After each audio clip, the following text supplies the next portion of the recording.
서울의 밤은 차가운 비에 흠뻑 젖어 있었다.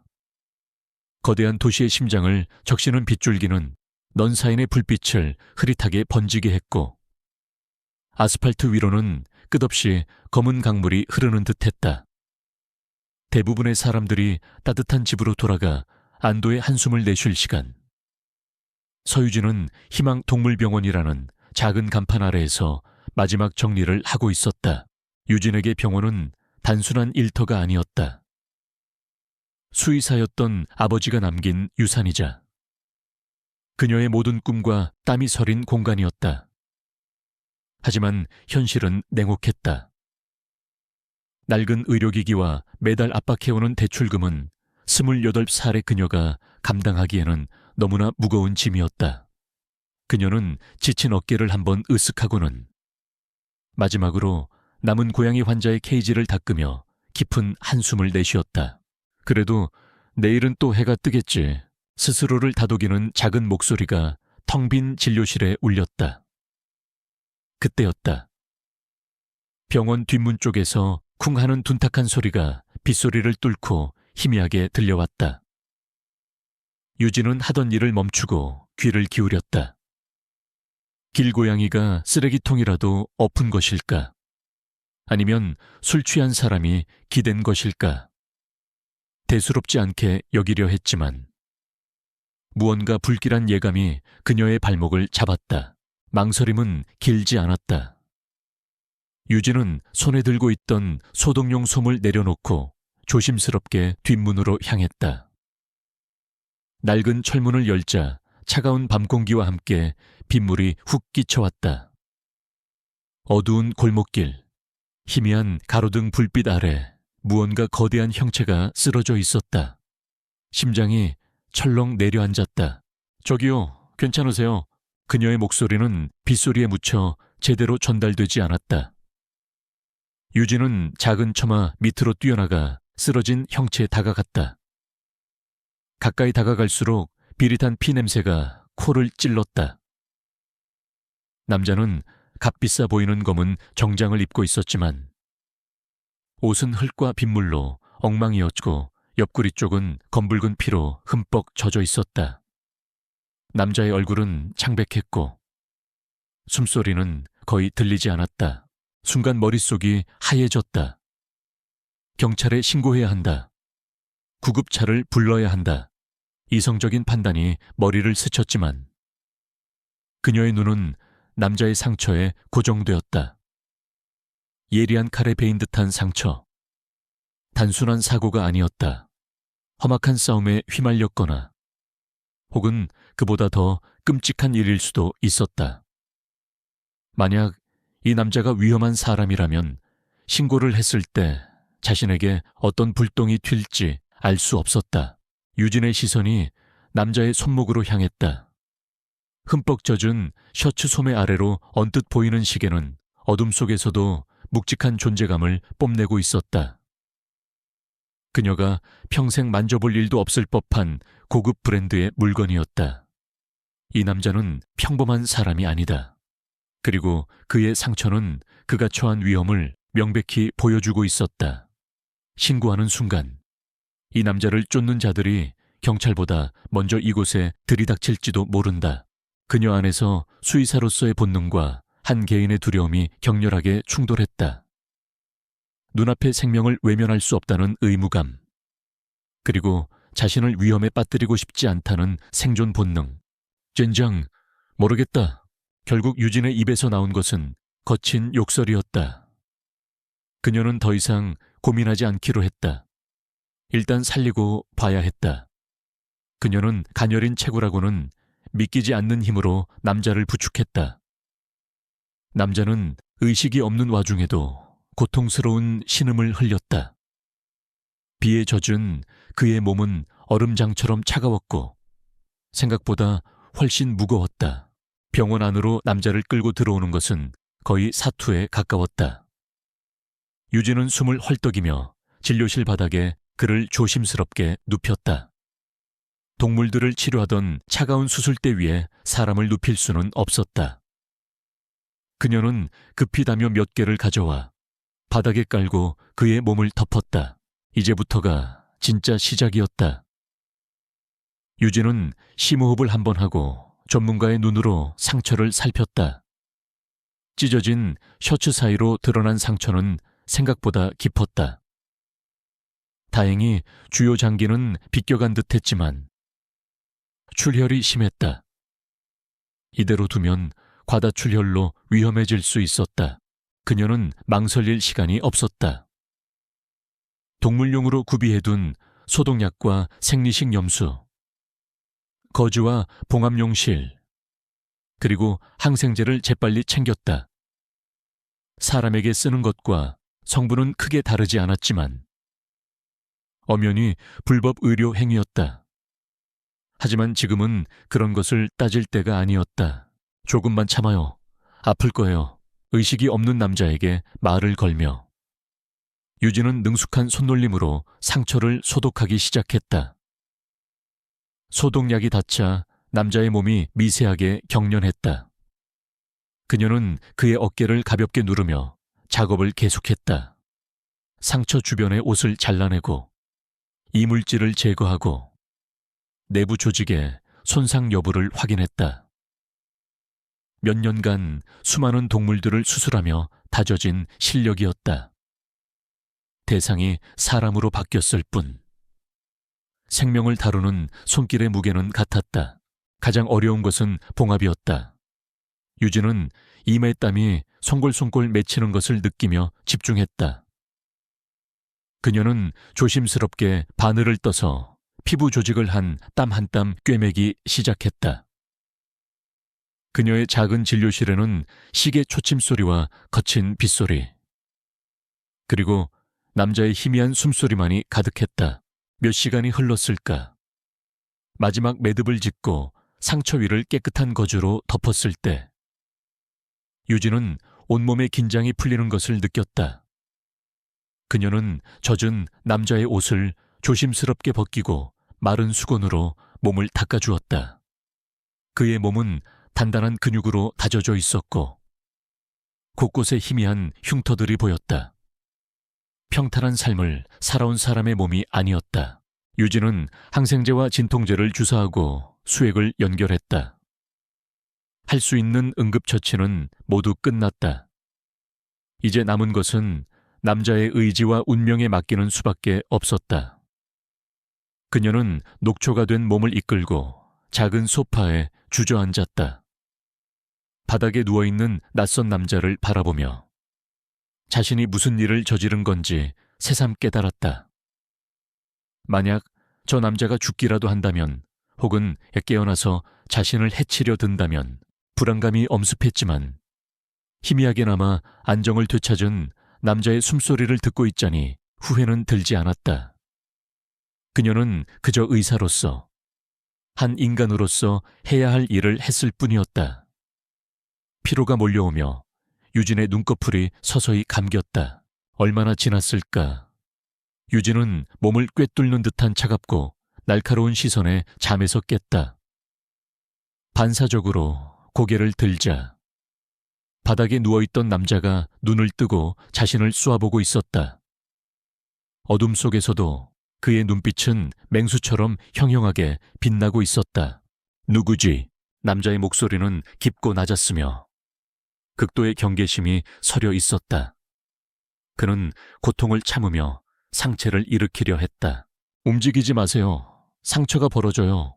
유진이 놀라 다급하게 외쳤다. 그녀는 자리에서 일어나 그에게 다가갔다. 하지만 남자는 그녀의 접근을 허용하지 않았다. 그는 위협적인 눈빛으로 그녀를 막아서며 다시 물었다. 여긴 어디지, 당신? 누구냐고 물었다. 여긴 동물병원이에요. 제가 당신을 치료했어요. 골목에 쓰러져 있었잖아요. 유진은 최대한 차분하게 설명했다. 남자는 유진의 말은 듣는 둥 마는 둥 빠르게 주변을 훑었다. 그의 시선은 모든 것을 분석하고 평가하는 듯했다. 작은 진료실, 낡은 약품장, 한쪽에 쌓인 사료 포대, 그리고 자신을 경계심과 걱정이 뒤섞인 눈으로 바라보는 여자. 왜 신고하지 않았지? 남자의 질문은 예리했다. 그건 유진은 순간 할 말을 잃었다. 상처가 평범해 보이지 않았어요. 신고하면 당신이 곤란해질 것 같아서.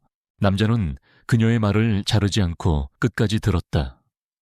그의 얼굴에는 어떤 감정도 드러나지 않았지만 눈빛의 날카로움은 조금 누그러진 듯했다. 그는 자신의 옆구리를 내려다보았다. 깨끗하게 처리된 상처와 꽂혀있는 수액 바늘이 보였다. 여자의 말이 사실이라는 증거였다. 돈은 얼마든지 주지. 오늘 일은 못 본 걸로 해. 남자는 지갑을 찾으려는 듯 품을 더듬었지만 그의 옷은 이미 그녀가 벗겨서 한쪽에 치워둔 후였다. 돈 때문에 구한 거 아니에요. 유진의 목소리가 조금 차가워졌다. 사람이 죽어가는데 어떻게 그냥 지나쳐요. 일단은 안정을 취해야 해요. 열이 오를 수도 있고 상처가 덧날 수도 있으니까요. 그녀는 청개를 들고 남자에게 다가갔다. 남자는 여전히 경계했지만 아까처럼 그녀를 밀어내지는 않았다. 유진이 그의 임에 손을 대 천을 확인하는 순간 남자의 몸이 살짝 굳었다. 아주 오랜만에 느껴보는 타인의 따뜻한 손길이었다.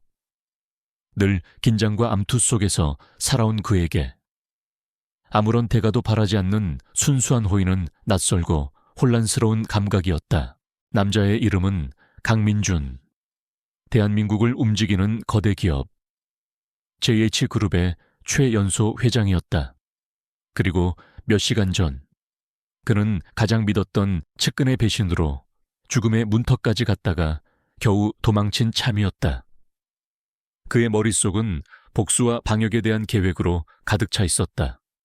하지만 몸은 뜻대로 움직여주지 않았다. 이름이 뭐지? 민준이 물었다. 서유진이에요. 서유진. 민준은 그 이름을 나직이 읊조렸다. 그는 이 예상치 못한 변수가 자신의 계획에 어떤 영향을 미칠지 가늠하고 있었다. 이 여자는 약점일까? 아니면 의외의 조커가 될까? 그는 아직 판단을 내릴 수 없었다. 바깥의 빗줄기는 조금씩 잦아들고 있었다. 폭풍 같던 밤이 지나고 도시의 동쪽 하늘부터 서서히 푸른빛이 번져오기 시작했다. 작은 동물병원 안. 전혀 다른 세계에 속한 두 남녀는 그렇게 위험하고도 기묘한 하룻밤을 함께 보냈다. 유진은 자신이 어떤 운명의 소용돌이에 발을 들여놓았는지 전혀 알지 못한 채 그저 지친 몸을 다시 소파에 기댔다. 민주는 그런 그녀를 잠든 척 실눈을 뜨고 지켜보았다. 저 순진해 보이는 여자에게서 그는 자신조차 이해할 수 없는 낯선 감정이 피어오르는 것을 애써 억누르고 있었다. 폭풍우가 핥히고 간 서울의 아침은 기만적일 만큼 고요했다. 희망동물병원 안. 밤새 소파에서 웅크리고 잠들었던 서유진은 뻐근한 목을 매만지며 눈을 떴다. 창문 너머로 스며드는 희미한 햇살이 어지럽게 널린 치료 도구들을 비추고 있었다. 그리고 그 햇살의 끝, 바닥에 누워있던 남자. 강민주는 이미 깨어 있었다. 그는 미동도 없이 천장을 응시하고 있었지만 유진은 그가 자신을 포함한 주변의 모든 것을 완벽하게 인지하고 있음을 직감했다. 어색한 침묵이 흘렀다. 유진은 자리에서 일어나 간단히 세수를 하고 자신의 낡은 카디건을 걸쳤다. 몸은 좀 어때요? 그녀의 물음에 민주는 천천히 고개를 돌렸다. 밤사이 열이 조금 올랐는지 그의 눈은 충혈되어 있었지만 그 안에 날카로운 빛은 여전했다. 죽지 않을 정도는 무미건조한 대답이었다. 그는 고통을 억누르며 몸을 일으키려 했다. 유진이 황급히 다가가 그의 어깨를 눌렀다. 아직 움직이면 안 돼요. 최소 며칠은 절대 안정이 필요해요. 며칠이나 이 신세를 질 수는 없지. 민준의 목소리에는 차가운 거절의 기운이 서려 있었다. 그는 이곳에 머무는 것이 자신과 이 여자 모두에게 위험하다는 것을 알고 있었다. 어제도 말했지만 돈은 충분히 주겠. 그 얘기는 그만하세요. 유진이 그의 말을 단호하게 잘랐다. 돈이 문제가 아니잖아요. 지금 그 몸으로 나가면 상처가 덧나거나 아니면 당신을 이렇게 만든 사람들과 마주칠 수도 있어요. 어느 쪽이든 좋은 결과는 아닐 텐데요. 그녀의 말은 논리적이었고 민주는 반박할 말을 찾지 못했다. 그는 혀를 차며 다시 자리에 누웠다. 유진은 그런 그를 잠시 내려다보다가 작은 주방으로 갓 따뜻한 죽을 끓이기 시작했다. 지금 이 남자에게 필요한 것은 돈이나 거래가 아닌 기본적인 치료와 휴식이었다. 그렇게 위험한 동거가 시작되었다. 유진은 병원 뒤편에 작은 창고 겸 휴게실을 그에게 내주었다. 낡은 간이 침대와 작은 책상이 전부인 공간이었지만 외부의 시선을 피하기에는 안성맞춤이었다. 진료 시간에는 이곳에서 조용히 계셔야 해요. 누가 올지 모르니까요. 민주는 말없이 고개를 끄덕였다. 그는 마치 오랫동안 이런 도피 생활에 익숙했던 사람처럼 새로운 환경에 빠르게 적응했다. 유진의 일상은 평소와 다름없이 흘러갔다. 아침 일찍 문을 열고 예약된 동물 환자들을 돌보고 청소를 했다. 하지만 그녀의 신경은 온통 뒤편 창고에 갇힌 미스터리한 남자에게 쏠려 있었다. 오전 진료가 한창일 때 병원 문이 거칠게 열리며 한 중년 남자가 들어섰다. 건장한 체격에 험악한 인상을 한 그는 병원 임대료를 받으러 온 건물주였다. SEO 원장. 이번 달 월세가 벌써 닷새나 밀렸어. 이렇게 장사해서 남는 거나 있나. 건물주는 병원 안을 비웃는 듯 훑어보며 말했다. 유진은 하던 일을 멈추고 침착하게 그를 맞았다. 죄송합니다. 사장님, 요 며칠 자금 사정이 좋지 않아서요. 다음 주까지는 꼭 해결해 드리겠습니다. 다음 주 그 말을 내가 몇 번이나 들었는지 알아. 아버지가 하던 정으로 봐주는 것도 한계가 있어. 이번 주까지 해결 못하면 방 뺄 준비하라고. 건물주는 으름장을 놓고는 쾅소리를 내며 문을 닫고 나갔다. 유진은 잠시 굳은 얼굴로 서 있다가 이내 깊은 한숨을 내쉬며 다시 일을 시작했다. 창고 문틈으로 모든 것을 듣고 있던 민준의 미간이 미세하게 좁혀졌다. 그는 여자의 태연한 얼굴 뒤에 숨겨진 고단함과 자존심을 읽을 수 있었다. 수백억짜리 계약을 눈 하나 깜짝 않고 처리하던 그에게 고작 몇백만 원의 쩔쩔매는 이 상황은 낯설기 짝이 없었다. 하지만 그녀는 비굴하지 않았고 변명하지도 않았다. 그저 묵묵히 자신의 현실을 감당하고 있었다. 시간이 흐르면서 민주는 서유진이라는 여자를 조금씩 파악하기 시작했다. 그녀는 겁에 질려 어쩔 줄 모르는 순진한 여자가 아니었다. 오히려 자신의 작은 세계 안에서는 누구보다 강하고 유능한 전문가였다. 오후에는 겁에 질린 강아지를 데리고 온 젊은 부부가 병원을 찾았다. 강아지는 불안한 듯 계속 낑낑거렸고 보호자들은 안절부절 못했다.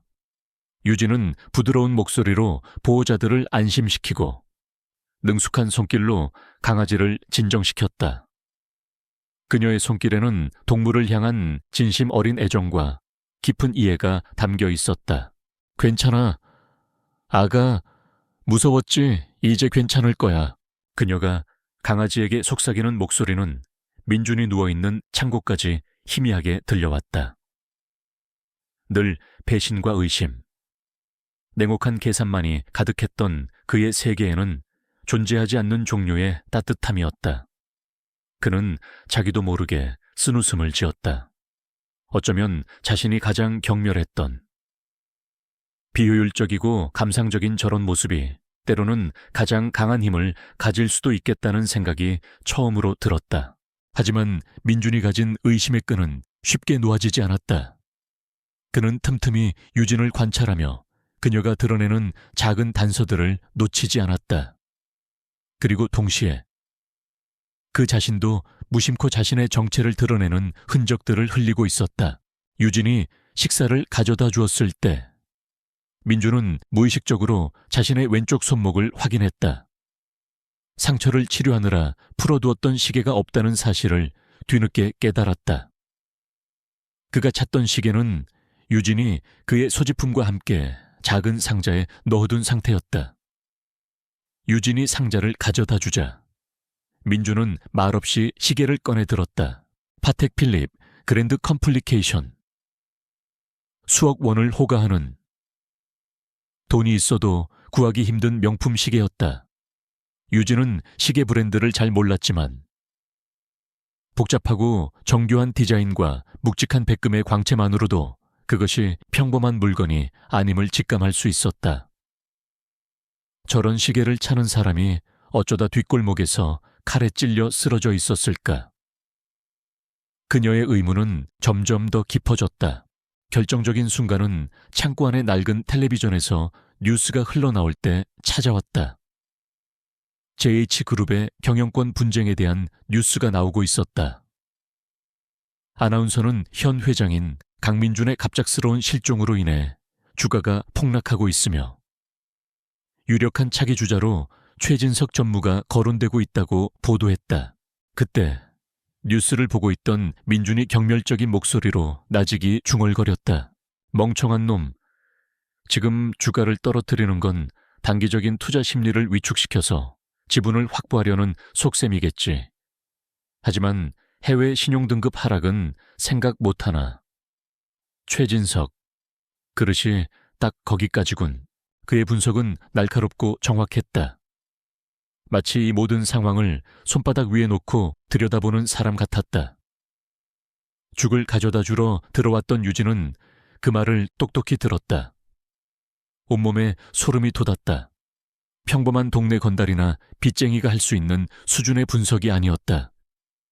거대한 기업의 생리를 꿰뚫고 있는 자의 통찰력이었다. 유진은 아무것도 못 들은 척 조용히 식판을 내려놓고 돌아섰다. 심장이 미친 듯이 뛰었다. JH그룹, 강민준 회장, 그리고 눈앞에 이 남자. 설마 말도 안 되는 상상이 머리를 스쳤지만 퍼즐 조각들이 섬뜩할 정도로 맞아떨어지고 있었다. 바로 그날 저녁, 유진의 막연한 불안은 현실이 되었다. 진료를 마감하고 병원 문을 잠그려던 참이었다. 병원 앞 골목 어귀에 검은색 세단 한 대가 서는 것이 보였다. 차에서 내린 것은 검은 정장 차림의 남자 2명이었다. 그들은 주변을 두리번거리며 무언가를 찾는 듯했다. 그들의 날카로운 눈빛과 딱 벌어진 어깨는 평범한 회사원과는 거리가 멀었다. 유진은 심장이 멎는 듯한 기분으로 재빨리 몸을 안으로 숨겼다. 창문 블라인드 틈으로 밖을 엿보자 남자들은 주변 상점들을 기웃거리며 탐문 수사를 하는 것처럼 보였다. 틀림없었다. 강민준을 쫓는 자들이었다. 그녀는 떨리는 손으로 출입문을 걸어 잠그고 창고로 달려갔다. 민준은 이미 모든 상황을 파악한 듯 침대에 앉아 귀를 기울이고 있었다. 그의 얼굴에는 놀란 기색 대신 예상했다는 듯한 차가운 침착함이 감돌았다. 밖에 이상한 사람들이 와 있어요. 유진의 목소리는 공포로 가늘게 떨리고 있었다. 몇 명이지? 2명이요. 검은 옷을 입었어요. 당황하지 마. 그들이 들어와서 묻거든. 아무것도 못 봤다고 대답해.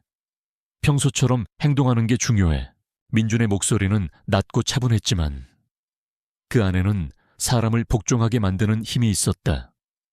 유진은 그의 지시에 따라 심호흡을 하며 마음을 가다듬었다. 그는 단순한 환자가 아니었다. 이런 위험한 상황을 지휘하는데 익숙한 리더였다. 다행히 남자들은 병원 안까지 들어오지는 않았다. 잠시 주변을 살피던 그들은 이내 차를 타고 사라졌다. 하지만 유진은 온몸의 힘이 빠져나가는 것을 느끼며 바닥에 주저앉았다. 이제는 돌이킬 수 없었다.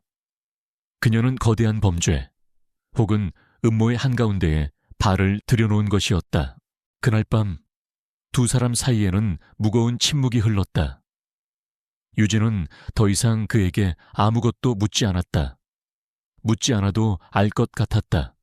민준 역시 아무 말도 하지 않았지만 그는 창밖의 어둠을 응시하며 깊은 생각에 잠겨 있었다.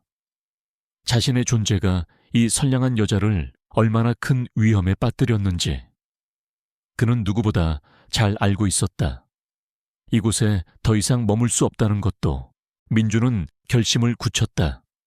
이 여자를 자신의 전쟁터에서 벗어나게 해주거나 혹은 자신의 가장 안전한 요새 안으로 끌어들여야만 했다. 그리고 그가 선택할 수 있는 방법은 단 하나뿐이었다. 그는 옆에서 불안에 떨고 있는 유진을 바라보았다. 그녀의 작은 어깨가 이 모든 운명을 감당할 수 있을까? 확신할 수 없었지만 그에게 다른 선택지는 남아있지 않았다. 폭풍은 아직 시작되지도 않은 것이었다. 검은 정장의 사내들이 사라진 후에도 희망동물병원 안에 공기는 얼음장처럼 차갑게 얼어붙어 있었다. 서유진은 밤새 뜬 눈으로 지새웠다. 간이 침대에 누운 강민준 역시 잠들지 않았다는 것을 그녀는 알고 있었다. 두 사람은 어둠 속에서 서로의 존재를 의식하며 다가올 위협의 무게를 각자의 방식으로 감내하고 있었다. 다음 날 아침, 유진은 기계적으로 몸을 움직여 병원 문을 열었다. 평소와 다름없는 하루를 연기해야 했지만 창밖을 지나가는 모든 검은색 차량과 무심코 골목을 쳐다보는 행인들의 시선에 심장이 덜컥 내려앉았다. 그녀의 평화롭던 일상은 완전히 산산조각 나 있었다. 오전 진료를 막 시작하려던 참에 병원 안작은 텔레비전에서 긴급 속보가 흘러나왔다. JH그룹의 강민준 회장이 공식적으로 실종 상태임이 발표된 것이다. 화면에는 민준의 차갑고 날카로운 인상이 담긴 증명사진이 떠 있었다. 사진 속의 그는 유진이 알던 피투성이의 남자가 아닌 대한민국 경제를 쥐고 흔드는 젊은 제왕의 모습이었다. 경찰은 강 회장이 마지막으로 목격된 장소 주변을 중심으로 대대적인 수색 작업을 벌이고 있으며 그룹 측은 그의 행방에 대한 결정적 제보에 거액의 현상금을 내걸었습니다. 현상금. 그 단어가 유진의 뇌리에 비수처럼 박혔다. 이제 저 남자는 단순한 부상자가 아니었다. 걸어다니는 시한폭탄이자 수많은 사람들의 탐욕을 자극할 황금 열쇠였다. 그녀는 창백해진 얼굴로 창고 문을 바라보았다. 때마침 어제 봤던 검은 정장의 사내 중 한 명이 다시 골목에 나타났다. 이번에는 혼자였다. 그는 담배를 피우며 마치 무언가를 기다리는 듯 병원 건너편에 서서 끈질기게 이쪽을 응시했다. 심장이 발끝까지 떨어지는 기분이었다. 그들의 수사망이 바로 이 앞까지 좁혀온 것이다. 더 이상은 안 된다. 유진은 결심했다. 그녀는 진료 중 팻말을 문에 걸고 떨리는 발걸음으로 창고로 향했다. 나가야 해요. 문을 열자마자 그녀가 내뱉은 첫 마디였다. 민주는 침대에 걸터앉아 상처를 살피고 있었다. 그는 유진의 겁에 질린 얼굴을 보고 모든 것을 짐작했다는 듯 담담한 표정으로 그녀를 올려다보았다. 당신이 누구든 무슨 일을 겪고 있든 더는 상관 안 해요. 여길 떠나주세요.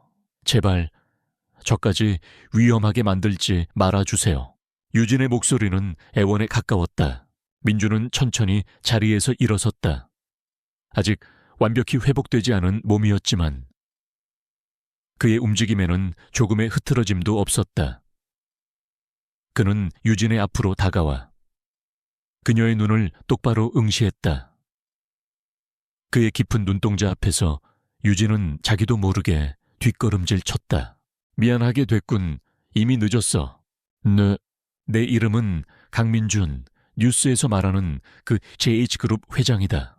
그의 목소리는 낮고 차분했지만 그 안에 담긴 무게는 유진의 모든 사고를 마비시키기에 충분했다. 머릿속이 하얘졌다. 시계, 경제 분석, 검은 정장의 남자들, 흩어져 있던 모든 파편들이 하나의 끔찍한 그림으로 완성되었다. 내가 왜 이렇게 됐는지 궁금하지 않나. 민주는 잠시 숨을 고르며 말을 이었다. 가장 믿었던 자에게 배신당했지. JH그룹의 전무. 최진석, 그놈이 내 자리를 빼앗기 위해 사람을 사서 날 죽이려 했다. 난 겨우 도망친 거고 그의 말은 한편의 영화처럼 비현실적이었지만 그의 눈빛은 그것이 냉혹한 현실임을 증명하고 있었다. 유진은 아무 말도 할 수 없었다. 지금 내가 여기서 나간다고 치지. 그럼 어떻게 될까? 최진석의 하수인들이 날 찾아낼 거다. 그들은 내 행적을 샅샅이 뒤지겠지. 그리고 내가 며칠간 머물렀던 이곳, 바로 당신의 병원을 발견하게 될 거야. 민주는 한 걸음 더 다가섰다. 두 사람 사이의 거리는 이제 한 뼘도 채 남지 않았다. 그들의 눈에 당신은 내 조력자야. 나를 숨겨주고 치료해준 공범이라고. 내가 당신 곁을 떠나는 순간 당신은 혼자서 그 모든 위협을 감당해야 해. 그게 내가 당신에게 해줄 수 있는 가장 위험한 일이다. 유진의 얼굴이 새하얗게 질렸다. 그의 말은 잔인했지만 틀린 곳이 하나도 없었다. 그녀는 이미 돌이킬 수 없는 강을 건넌 것이다. 그럼 어떡해요? 절망적인 목소리가 그녀의 입에서 흘러나왔다. 민주는 잠시 침묵했다. 그는 마치 어려운 비즈니스 결정을 내리는 사람처럼 신중하게 단어를 골랐다. 방법은 하나다. 내가 당신을 완벽하게 보호하는 것, 그리고 동시에 내가 누구도 예상치 못한 곳에 완벽하게 숨는 것.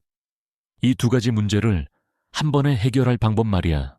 그의 눈빛이 흔들림 없이 유진에게 고정되었다. 그리고 그는 그녀의 인생을 송두리째 뒤흔들 제안을 입에 올렸다. 나와 결혼해줘. 서유진 씨. 순간 유진은 자신의 귀를 의심했다. 시간이 멈춘 듯했다.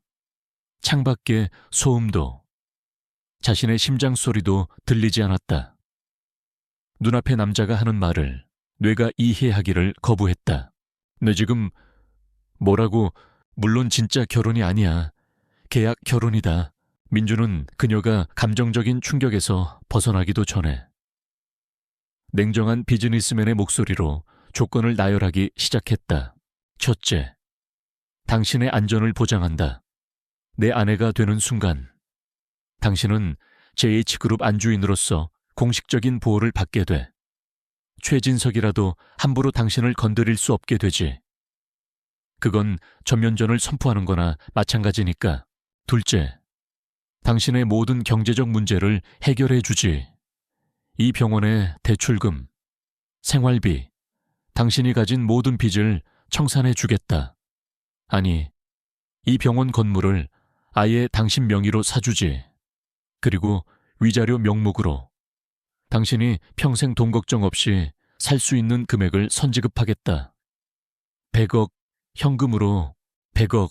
유진의 귀에는 그 금액이 현실처럼 들리지 않았다. 고작 몇백만 원의 월세 때문에 전전긍긍하던 그녀에게 100억이라는 돈은 상상조차 할 수 없는 액수였다. 나는 뭘 얻냐고. 나는 세상에서 가장 완벽한 은신처를 얻게 되지. 실종된 재벌 회장이 서울 한복판의 작은 동물병원 수의사와 결혼해서 숨어 지낼 거라고는 아무도 상상하지 못할 테니까. 등잔 밑이 어둡다는 말을 증명하게 될 거야. 민준의 설명은 빈틈없이 논리적이었다. 하지만 유진에게는 그 모든 것이 미친 소리처럼 들렸다. 그녀의 인생, 그녀의 이름, 그녀의 미래를 돈과 맞바꾸자는 제안이었다. 실려요. 유진은 자신도 모르게 튀어나온 대답에 스스로 놀랐다. 분노가 머리끝까지 치밀었다. 당신 미쳤어요. 어떻게 그런 생각을 할 수가 있죠? 내 인생이 무슨 거래의 대상인 줄 알아요. 돈이면 다 된다고 생각해요. 감정적으로 대할 문제가 아니야. 이건 당신과 나의 생존이 걸린 전략이다. 내 생존은 내가 알아서 해요. 당신만 여기서 사라져주면 돼. 유진이 소리쳤지만 그녀의 목소리 끝은 공포로 떨리고 있었다. 그녀는 알고 있었다. 이 남자의 말이 맞다는 것을, 자신이 이미 위험에 처했다는 것을.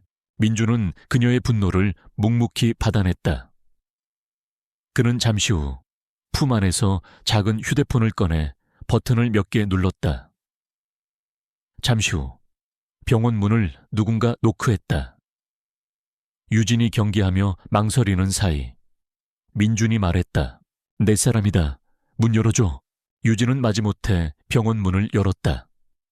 문 밖에는 단정한 정장 차림에 비서처럼 보이는 남자가 서류 가방을 들고 서 있었다. 그는 유진에게 정중히 고개를 숙여 인사하고는 서류 가방에서 두꺼운 서류 봉투를 꺼내 민준에게 건네고 조용히 사라졌다. 민준은 서류 봉투를 유진 앞에 테이블 위로 밀었다. 혼인 계약서 초안이다. 변호사가 모든 법적 문제를 검토해서 작성했어. 당신에게 불리한 조항은 하나도 없을 거다. 계약 기간은 내가 JH그룹을 되찾을 때까지. 모든 것이 끝나면 우리는 깨끗하게 이혼하고 각자의 삶으로 돌아가는 거다. 물론 지급된 돈은 돌려줄 필요 없어. 유진은 테이블 위에 서류 봉투를 내려다보았다. 그것은 단순한 종이 뭉치가 아니었다. 그녀의 고단한 현실을 끝낼 수 있는 달콤한 독이었고 벗어날 수 없는 거대한 덫이었다. 한쪽에는 자유롭지만 가난하고 위험한 삶이, 다른 한쪽에는 부유하고 안전하지만 거짓된 삶이 놓여 있었다. 그녀는 고개를 들어 민준을 보았다. 그의 얼굴에는 어떤 감정도 읽을 수 없었다. 그는 그저 자신의 계획을 실행에 옮기는 냉철한 전략가처럼 보였다. 시간이 없어. 밖에서 나를 찾는 놈들은 점점 더 포위망을 좁혀올 거다. 오늘 안으로 결정해줘. 민준의 마지막 말은 최후 통첩처럼 들렸다. 그는 유진에게 선택지를 준 것이 아니었다. 이미 정해진 답으로 그녀를 몰아가고 있었다. 창고 안에는 다시 침묵이 흘렀다. 유진은 하얗게 인쇄된 계약서 표지를 멍하니 바라보았다. 결혼 계약서라는 글자가 그녀의 시야에서 흐릿하게 번지고 있었다. 그녀의 평범했던 삶은 바로 이 순간 완전히 끝장나 버린 것이었다. 강민준이 떠난 창고 안. 서유진은 밤이 깊도록 홀로 앉아 있었다. 테이블 위에 놓인 두꺼운 계약서는 마치 살아있는 괴물처럼 그녀를 짓누르는 듯했다. 그녀의 머릿속에서는 수만 가지 생각이 충돌했다. 거절하고 원래의 삶으로 돌아가고 싶은 마음. 하지만 그 원래의 삶이란 것이 과연 안전할까? 검은 정장을 입은 남자들의 끈질긴 시선과 뉴스에서 본 강민준의 사진, 그리고 그가 뱉었던 냉혹한 경고가 뇌리를 떠나지 않았다. 그녀는 낡은 책상 서랍을 열어 아버지의 사진이 담긴 액자를 꺼냈다. 평생을 아픈 동물들을 위해 헌신했던 아버지. 이 병원은 아버지의 삶 그 자체였다. 그런 아버지가 남긴 유산을 빚더미에 넘어가게 둘 수는 없었다. 그리고 무엇보다 그녀는 살고 싶었다. 평범하게. 조용하게 살고 싶다는 소박한 꿈이 거대한 위협 앞에 무력하게 흔들리고 있었다. 생존 본능이 그녀의 자존심과 두려움을 집어삼키고 있었다. 밤의 가장 깊은 시간, 유진은 떨리는 손으로 펜을 들었다. 계약서의 마지막 장, 서유진이라는 이름을 적어 넣는 순간 마치 자신의 영혼을 파는 듯한 기분이 들었다. 먹물이 종이에 스며드는 것을 보며 그녀는 눈을 감았다. 이제 돌아갈 길은 없다. 다음 날 아침, 유진은 밤새 한숨도 못 잔 얼굴로 창고 문을 열었다. 그녀의 결심을 예감했다는 듯. 강민주는 담담한 표정으로 그녀를 바라보고 있었다. 결정했어요.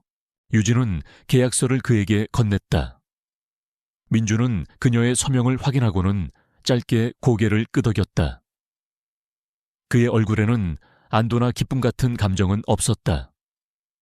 오직 계획의 다음 단계로 넘어가는 사업가의 냉정함만이 존재했다. 야, 생각했다. 그 한마디가 모든 것을 끝냈다.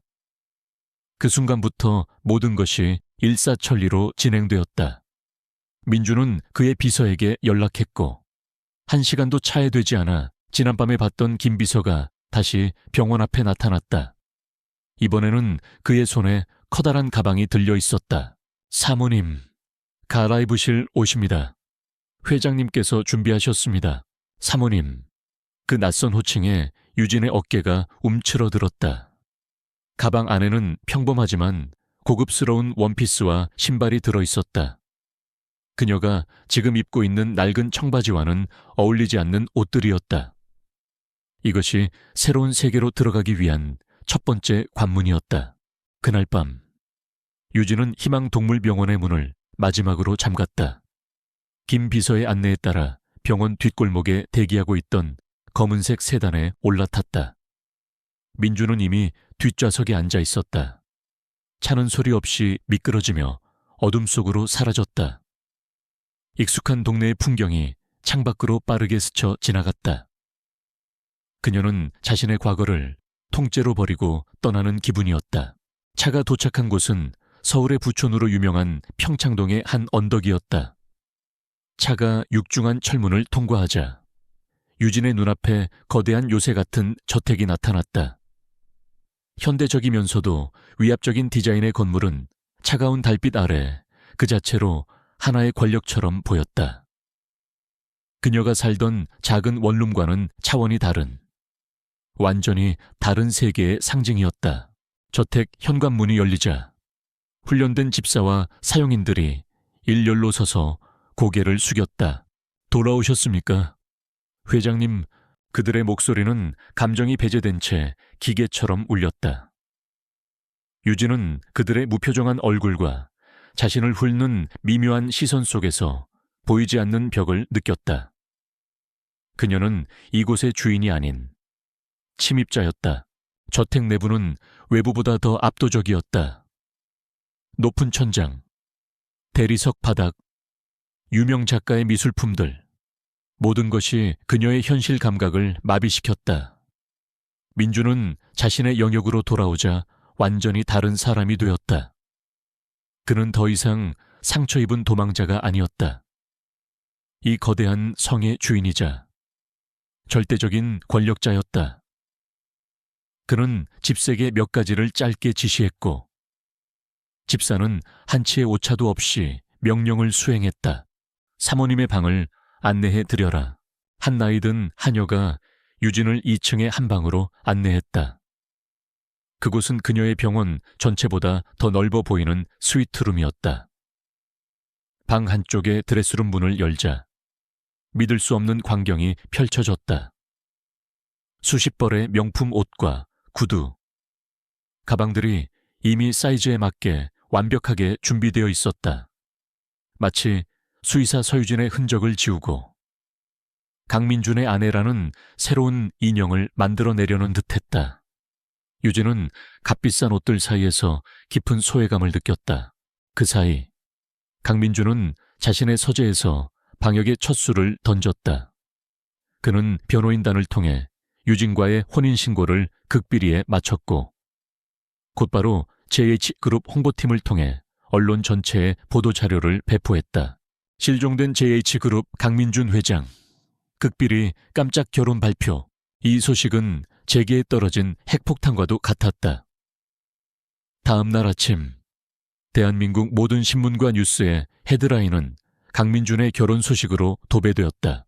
한편 JH그룹 회장실에서 최진석 전무는 만족스러운 미소를 지으며 아침 신문을 읽고 있었다. 강민준의 실종이 길어지면서 그룹의 주도권은 서서히 그에게 넘어가고 있었다. 그가 승리를 예감하며 샴페인을 터뜨리려던 바로 그 순간 비서가 다급하게 뛰어들어와 인터넷 뉴스를 보여주었다. 강민준의 결혼 발표. 최진석의 얼굴에서 미소가 사라졌다. 그는 처음에는 어처구니가 없다는 듯 헛웃음을 터뜨렸다. 결혼 이 상황에 강민준 그놈이 드디어 미쳤군. 그는 즉시 비서에게 강민준의 아내가 된 서유진이라는 여자의 뒷조사를 지시했다. 몇 시간 후 그의 책상 위에는 유진의 정보가 담긴 파일이 놓였다. 빚에 쪼들리는 가난한 동네의 동물병원 원장. 고아나 다름없는 평범한 여자. 하고작 이런 여자라. 최진석은 서류를 경멸적으로 던져버렸다. 그는 이 결혼을 위협이 아닌 궁지에 몰린 민준의 어리석고 절박한 발악으로 치부했다. 서유진이라는 여자는 그저 돈에 팔려온 하찮은 여자일 뿐이며 오히려 민준의 가장 큰 약점이 될 것이라 확신했다. 강민준의 유일한 약점이 생겼군. 아주 좋아. 저 여자부터 천천히 가지고 놀아주지. 그의 눈에 탐욕과 잔인함이 번뜩였다. 그는 서유진을 민준을 무너뜨리기 위한 가장 손쉬운 장기말로 여겼다. 같은 시각 평창동 저택에서는 민준이 유진에게 앞으로 그녀가 맡아야 할 역할에 대한 교육을 시작하고 있었다. 그는 마치 사령관이 신병을 훈련시키듯 차갑고 현실적인 조언들을 쏟아냈다. 이건 우리 집안과 회사의 주요 인물들 파일이다. 적과 아군을 구분하는 법부터 배워야 해. 그가 건넨 파일에는 수많은 사람들의 사진과 신상 정보, 그리고 그들의 관계가 복잡하게 얽혀 있었다. 지금부터 당신은 서유진이 아니야. 내 아내, 강민준의 부인이다. 당신의 말 한마디, 행동 하나까지 전부 적들의 분석 대상이 될 거다. 사소한 실수 하나가 우리 둘 다를 죽음으로 몰고 갈 수도 있어. 어떤 상황에서도 약한 모습을 보여선 안 돼. 그의 말은 비수처럼 날아와 유진의 가슴에 박혔다. 그는 그녀에게 상류층의 예절과 교양을 가르칠 최고의 가정교사들을 붙여주었다. 유진의 하루는 살인적인 스케줄로 채워졌다. 그녀의 자유는 완전히 박탈되었고 그녀는 완벽한 안주인이라는 역할을 수행하기 위한 배우처럼 길러지고 있었다. 며칠 후 유진은 드레스룸의 거울 앞에 서 있었다. 수천만 원을 호가하는 샤넬 원피스는 마치 갑옷처럼 느껴졌다. 거울 속에는 화려하게 치장한 낯선 여자가 서 있었다. 그녀의 결혼 소식은 인터넷을 뜨겁게 달구었고 저택 앞에는 파파라치들이 24시간 진을 치고 있었다. 그녀는 낯선 세계에 성공적으로 발을 들였다. 하지만 그 화려함 속에서 그녀는 그 어느 때보다 더 외롭고 길을 잃은 기분이었다. 이제 막 전쟁의 서막이 올랐고 그녀는 적들이 노리는 가장 분명하고 연약한 첫 번째 목표물이 되어 있었다. 서유진의 혹독한 훈련이 며칠간 이어졌다. 그녀는 스펀지처럼 모든 것을 빨아들였지만 매일 밤 거울 속에 비친 자신의 모습은 여전히 낯설었다. 그러던 어느 날 저녁 강민준이 그의 서재로 그녀를 불렀다. 내일 저녁 JH건설이 주최하는 자선 갈라가 있다. 당신의 공식적인 데뷔 무대가 될 거야. 그의 목소리는 지시사항을 전달하는 사령관처럼 냉정했다. 선택의 여지는 없었다. 그것은 명령이었다. 최진석을 포함한 그룹의 모든 주요 임원들이 참석할 거다. 그들은 당신을 시험하려 들겠지. 내가 알려준 것들을 기억해, 보고, 듣되, 말은 최대한 아껴. 그들은 당신을 먹잇감으로 볼 테니 약점을 보여선 안 돼. 유진은 마른 입술을 적시며 조용히 고개를 끄덕였다. 드디어 첫 번째 전쟁터로 나가는 날이 온 것이다. 다음 날 저녁 갈라가 열리는 호텔 연회장은 대한민국 상류층의 화려함으로 가득 차 있었다. 수많은 카메라 플래시가 터지는 입구에 강민준과 서유진이 탄 리무진이 멈춰 섰다. 차 문이 열리고 민준이 먼저 내렸다. 그리고 그가 손을 내밀자 유진이 조심스럽게 그의 손을 잡고 차에서 내렸다. 그 순간 모든 사람들의 시선이 그녀에게로 쏠렸다. 속삭임이 파도처럼 번져나갔다. 저 여자가 바로 강민준 회장이 목숨을 걸고 숨기면서까지 결혼한 여자란 말인가. 유진은 에메랄드빛 실크 드레스를 입고 있었다. 화려한 보석은 하나도 없었지만 그녀의 단아하고 기품 있는 태도는 그 어떤 보석보다도 빛났다. 그녀의 눈은 순진한 사슴처럼 겁에 질려 있지도 탐욕스러운 야심가의 것처럼 번들거리지도 않았다. 그저 고요하고 깊은 호수처럼 모든 것을 담담하게 비추고 있었다. 연 회장 안으로 들어서자 최진석이 다른 임원들과 함께 그들을 맞았다. 그는 능구렁이 같은 미소를 지으며 민준에게 악수를 청했다. 회장님, 이렇게 다시 뵙게 되어 정말 기쁩니다. 그리고 사모님, 처음 뵙겠습니다. 소문보다 훨씬 미인이시군요. 그의 눈은 웃고 있었지만 그 속에는 유진을 위아래로 훑는 경멸과 평가의 빛이 숨겨져 있었다. 유진은 민준에게서 배운 대로 가볍게 목례만 할 뿐 불필요한 말을 섞지 않았다.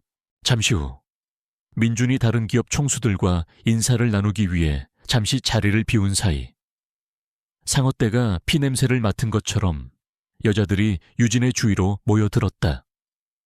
최진석의 아내를 포함한 그의 파벌에 속한 이사들의 부인들이었다. 그 중심에는 독사 같은 혀를 가졌다고 소문난 박 이사의 부인 박 사모가 있었다. 어머, 강 사모님, 정말 단아하시네요. 어느 가문 따님이시길래 이렇게 꼭꼭 숨겨두셨을까. 박 사모의 목소리는 꿀처럼 달았지만 그 안에는 가시가 숨어 있었다. 그녀의 출신을 떠보려는 저급한 질문이었다. 과찬이세요. 저는 그저 평범한 집안 사람입니다. 유진은 침착하게 대답했다. 어머, 겸손하시기는 요즘은 평범한 게 제일 힘든 건데. 참, 사모님은 취미가 어떻게 되세요? 저희는 요즘 현대 미술품 수집에 푹 빠져 있답니다. 게르하르트 리히터의 작품을 아시려나? 그의 최근 전시회에 대한 사모님의 고견이 궁금하네요. 이것은 명백한 함정이었다. 그들은 유진이 예술에 대해 무지할 것이라 확신하고 그녀를 무식한 여자로 망신 주려 작정한 것이다. 주변의 모든 사람들이 비웃을 준비를 하며 그녀의 대답을 기다렸다. 유진은 잠시 눈을 들어 박사모를 바라보았다. 그녀는 당황하는 대신 오히려 부드러운 미소를 지었다. 솔직히 말씀드리면 저는 현대 미술에 대해선 잘 모릅니다. 그녀의 솔직한 대답에 여자들의 얼굴에 미묘한 승리감이 스쳐 지나갔다. 역시 근본 없는 여자로군. 하지만 유진의 다음 말이 그들의 미소를 얼어붙게 만들었다. 하지만 박 사모님께서 착용하신 이 브로치는 마치 칸딘스키의 초기 추상화 작품을 보는 것처럼 색채의 조화가 인상적이네요. 푸른색과 노란색의 대비가 굉장히 강렬하면서도 안정감을 주잖아요. 작품을 보는 안목이 대단하신 것 같습니다. 순간 주변에 정적이 흘렀다. 유진은 게르하르트 리히터에 대해 아는 척하는 대신 자신이 관찰한 것을 바탕으로 상대방을 칭찬하는 쪽을 택했다. 그녀의 말은 상대방의 허를 찔렀을 뿐만 아니라 단순히 암기한 지식이 아닌 자신만의 관찰력과 감각을 보여주었다. 박사모는 값비싼 브로치를 칭찬하는 말에 기분이 나쁘지도 그렇다고 대화를 이어가기도 애매한 상황에 처했다. 그녀의 얼굴이 미세하게 굳어졌다. 그 광경을 멀리서 지켜보던 민준의 입가에 아주 희미한 미소가 스쳐 지나갔다. 반면 최진석의 표정은 짜증스럽게 일그러졌다. 첫 번째 함정이 예상외로 쉽게 무력화되자 두 번째 공격이 들어왔다. 최진석에게 매수된 한 경제지 기자가 마치 우연인 것처럼 유진에게 접근했다. 강 사모님, 갑작스럽지만 질문 하나만 드려도 되겠습니까? JH그룹의 새로운 안주인으로서 최근 논란이 되고 있는 영동화학공장의 환경 문제에 대해 어떻게 생각하시는지요? 지역사회의 우려가 매우 큰 것으로 알고 있습니다. 이것은 더욱 교묘한 함정이었다. 긍정하든 부정하든 혹은 모른다고 대답하든 그녀의 대답은 기사화되어 민준을 공격할 빌미가 될 것이 뻔했다. 연 회장의 모든 이목이 다시 그녀에게 집중되었다. 유진은 잠시 생각에 잠겼다. 그녀는 민준이 건넸던 파일에서 영동화학공장에 대한 내용을 읽었던 것을 기억해냈다. 최진석이 무리하게 추진했던 프로젝트였고 그로 인한 환경 문제는 민준의 가장 큰 골칫거리 중 하나였다. 유진은 기자를 향해 돌아섰다. 그녀의 얼굴에는 당혹감이 아닌 진심 어린 표정이 담겨 있었다.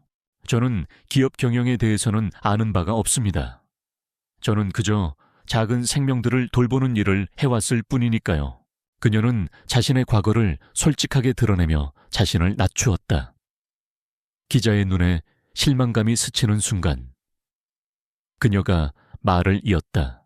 하지만 생명을 다루는 사람으로서 환경과 지역사회에 대한 기업의 책임이 얼마나 중요한지는 가슴 깊이 느끼고 있습니다.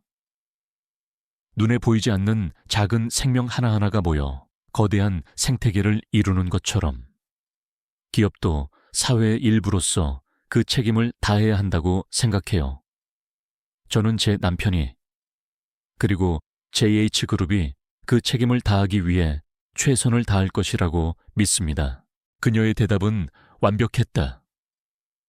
원론적이지만 진심이 담겨 있었고 비난할 구석이 전혀 없었다. 오히려 논란의 본질을 회피하면서도 그룹의 이미지를 쇄신하고 남편에 대한 굳건한 신뢰를 보여주는 현명한 답변이었다. 기자는 더 이상 질문할 말을 찾지 못하고 물러났다. 최진석은 주먹을 불끈 쥐었다. 그가 쳐놓은 두 개의 덫은 허무하게 실패로 돌아갔다. 저 여자는 그가 생각했던 것처럼 어수룩한 시골뜨기가 아니었다. 예상치 못한 강단과 지혜를 가지고 있었다. 갈라가 끝나고 저택으로 돌아오는 리무진 안은 무거운 침묵이 흘렀다. 유진은 온몸의 긴장이 풀리면서 파김치가 된 기분이었다. 거대한 전쟁을 치른 것 같았다.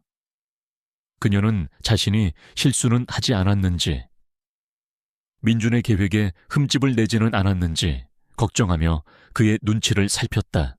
한참 동안 창밖만 바라보던 민준이 나지막이 입을 열었다.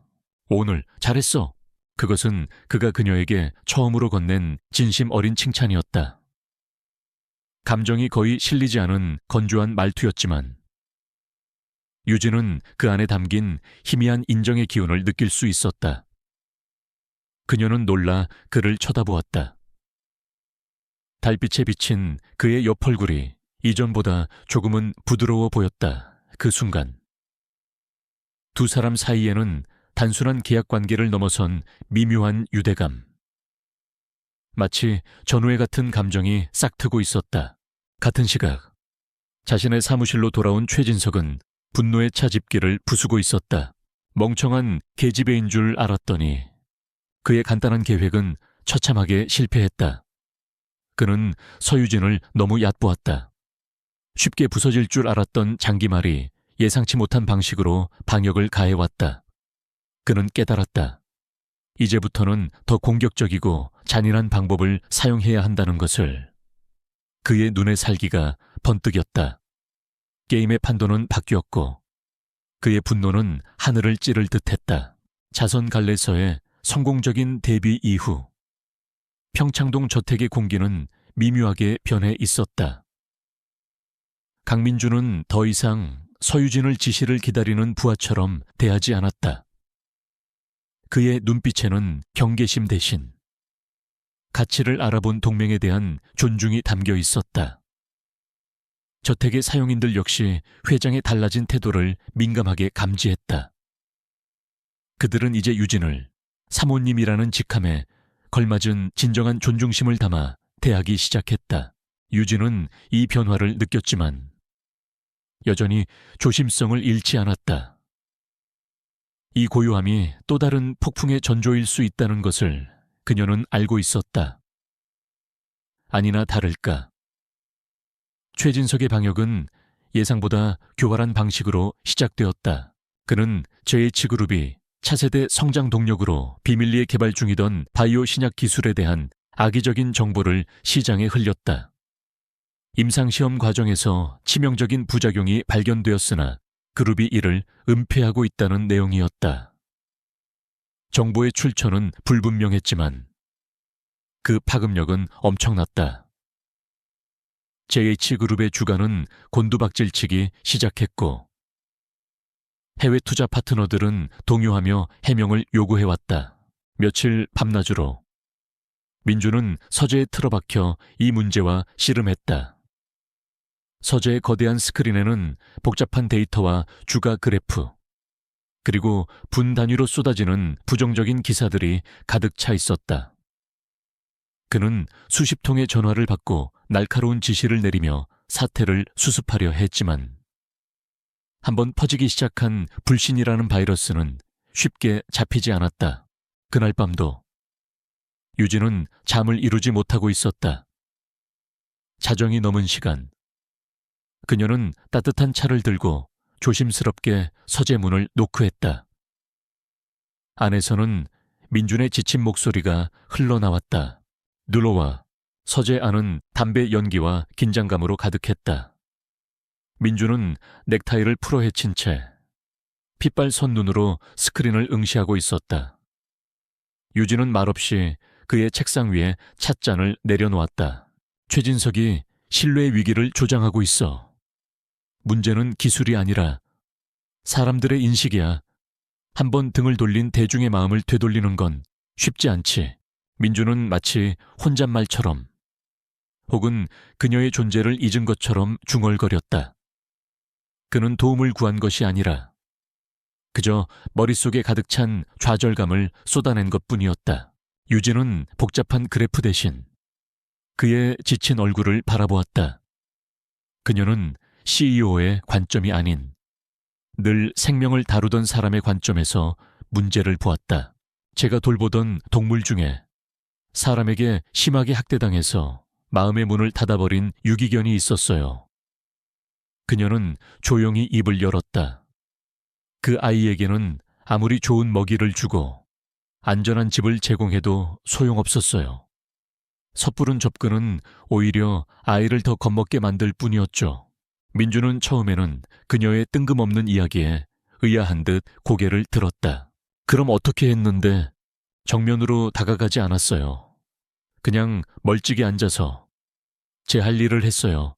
책을 읽거나 다른 동물을 돌보거나 제가 위협적인 존재가 아니라는 걸 스스로 깨달을 때까지 기다려주는 거죠.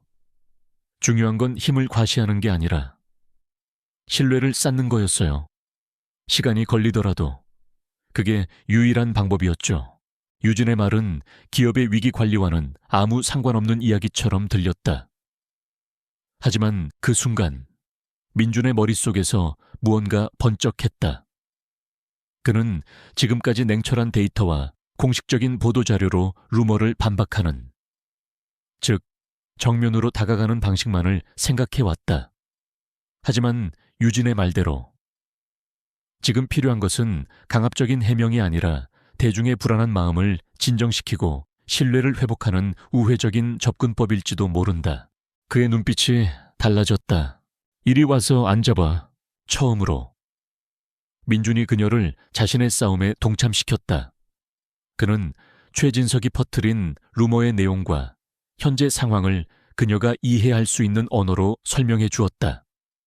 그리고 그들은 함께 밤을 새우며 새로운 대응 전략을 짜기 시작했다. 민준이 기업의 논리와 정보력을 제공하면 유진은 대중의 감성을 파고드는 통찰력과 아이디어를 더했다. 어색했던 시작과 달리. 그들의 대화는 놀라울 정도로 순조롭게 이어졌다. 마치 오랫동안 함께 일해온 파트너처럼. 새벽녘, 전략에 윤곽이 잡혔을 때 두 사람 사이에는 편안한 침묵이 흘렀다. 창밖이 희미하게 밝아오는 것을 보며 유진이 무심코 물었다. 왜 그렇게까지 자신을 몰아붙이세요? 이 모든 싸움이 끝나면 뭘 하고 싶으세요? 그것은 그의 계획이나 전략이 아닌 인간 강민준에게 던지는 질문이었다. 그 질문에 오랫동안 굳게 닫혀있던 그의 마음의 빗장이 아주 조금 삐걱이며 열렸다. 그는 잠시 창밖을 바라보다가 나직이 입을 열었다. 아버지가 계셨지. 선대 회장님이셨어. 그의 목소리는 평소보다 한 톤 낮아져 있었다. 아버지는 최진석의 아버지를 포함한 창업 공신들에게 항상 공을 돌리는 분이셨다. 하지만 그들은 아버지의 신의를 배신했지. 10년 전 아버지는 등산 중에 실족사로 돌아가셨다. 하지만 난 믿지 않아. 그 배후에 최진석과 그의 아버지가 있다는 심증만 있을 뿐. 증거가 없어. 내가 이 자리를 지켜야 하는 이유는 단순히 회사를 지키기 위해서가 아니야. 아버지의 죽음에 대한 진실을 밝히고 모든 것을 제자리로 돌려놓기 위해서다. 그것은 그가 처음으로 드러낸 속내이자 가장 깊은 상처였다. 온기와 신뢰가 없는 세계에서 홀로 싸워온 그의 고독함이 유진에게 고스란히 전해졌다. 그녀는 그의 화려한 직함 뒤에 숨겨진 상처 입고 외로운 남자의 영혼을 보았다. 그녀는 아무 말 없이 일어나 그의 어깨에 조용히 손을 얹었다. 어떤 위로의 말보다 그 따뜻한 손길이 더 큰 울림을 주었다. 그날 이후 두 사람의 관계는 근본적으로 달라졌다. 계약이라는 단어는 더 이상 그들 사이에서 아무런 의미도 갖지 못했다. 그들은 식사를 할 때 더 이상 형식적인 대화를 나누지 않았고, 때로는 편안한 침묵 속에서 서로의 존재를 느끼는 것만으로도 충분했다. 어느 주말 오후, 유진은 저택의 넓은 정원에서 버려진 화단을 가꾸고 있었다. 흙을 만지고 작은 꽃들을 심는 동안 그녀는 잠시나마 숨통이 트이는 것을 느꼈다. 2층 서재 창문에서 민주는 그런 그녀의 모습을 한참 동안 말없이 내려다보고 있었다. 작은 것에서 평화를 찾는 그녀의 모습이 차갑고 텅 비었던 저택에 온기를 불어넣고 있었다. 그녀의 존재가 자신의 얼어붙은 세계를 조금씩 녹이고 있음을 그는 깨달았다. 며칠 후 그들이 함께 세웠던 전략은 완벽하게 성공했다. JH그룹은 루머를 직접 반박하는 대신 신약 개발 과정을 담은 진솔한 다큐멘터리를 공개하고 난치병 환자들을 위한 대규모 지원 재단을 설립한다고 발표했다. 여론은 빠르게 돌아섰고 최진석의 계략은 오히려 JH그룹의 이미지를 쇄신하는 계기가 되었다. 그날 밤 서재에서 성공을 자축하며 나란히 서서 긍정적인 뉴스들을 바라보던 중이었다. 민준이 문득 그녀를 돌아보았다. 그의 눈빛은 비즈니스 파트너를 향한 것이 아니었다. 한 여자, 한 사람을 향한 깊고 진지한 시선이었다. 서유진 씨. 그의 목소리는 평소보다 훨씬 부드러웠다. 고맙다. 그 간단한 한마디에는 지난 몇 주간 그들이 함께 겪어온 모든 시간과 감정이 담겨 있었다. 유진은 그의 시선을 피하지 않았다. 그 순간 두 사람의 눈빛이 허공에서 마주쳤고 그들 사이에 얼음벽이 완전히 녹아내리는 소리가 들리는 듯했다.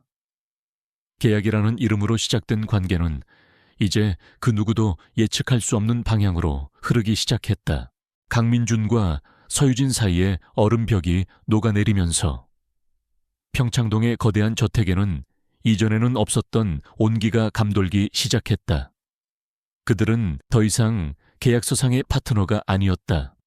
함께 적에 맞서는 동지였고 서로의 가장 깊은 상처를 어렴풋이 이해하기 시작한 유일한 존재였다. 아침 식사 테이블에서의 대화는 자연스러워졌고 저녁에는 함께 서재에서 각자의 책을 읽으며 조용한 시간을 공유하기도 했다. 유진은 이 위태로운 평화 속에서 어쩌면 이 모든 것이 끝난 후에도 그의 곁에 머물고 싶다는 위험한 상상을 하기도 했다. 하지만 그들의 평화는 유리처럼 위태로웠다. 최진석은 두 사람이 가까워지고 있다는 보고를 받을수록 분노에 휩싸였다. 그의 계획은 강민준을 고립시키고 약화시키는 것이었지. 그에게 강력한 아군을 만들어주는 것이 아니었다.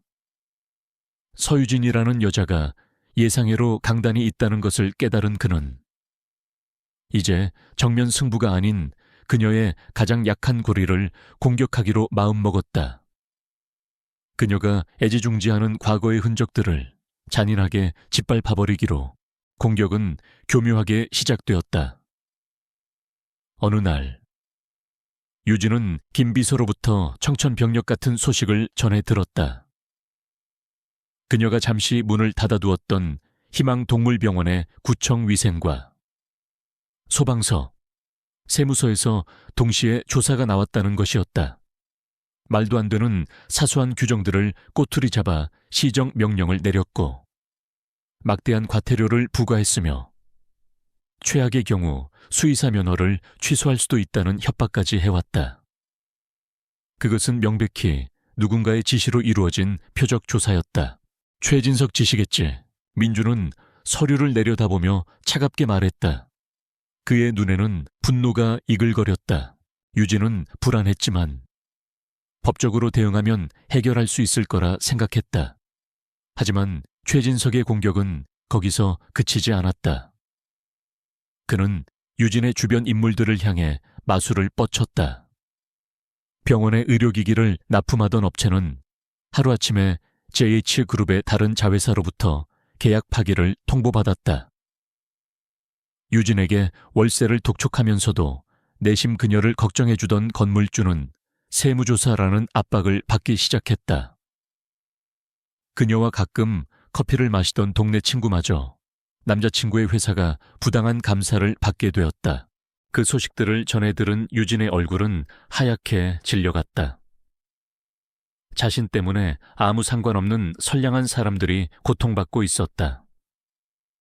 최진석은 그녀를 사회적으로 완벽하게 고립시키고 그녀의 과거를 지워버리려 하고 있었다.